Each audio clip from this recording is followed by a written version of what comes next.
اللہ جل جلالہ کا بتایا ہوا غربت ختم کرنے کا طریقہ۔ معزز سامعین،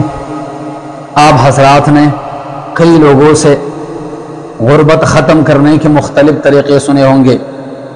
لیکن آج میں آپ حضرات کو وہ طریقہ بتانے جا رہا ہوں جو آج سے کئی سو سال پہلے اللہ تبارک و تعالی نے نبی کریم صلی اللہ علیہ وسلم کی زبانی اس امت کو بتایا تھا۔ نبی کریم صلی اللہ علیہ وسلم کا ارشاد ہے، ان اللہ تعالی یقول، بے شک اللہ تبارک و تعالی فرماتے ہیں، یا ابن آدم، یہ آدم علیہ السلام کے اولاد، تفرغ لعبادتی، اپنے آپ کو فارغ کر دو میری عبادت کے لیے، املأ صدرک غنا، میں آپ کا سینہ مالداری سے بھر دوں گا، آپ مالدار ہو جاؤ گے،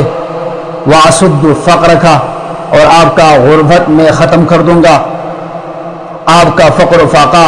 ختم ہو جائے گا، وَإِلَّا تَفْعَلْ، اگر آپ نے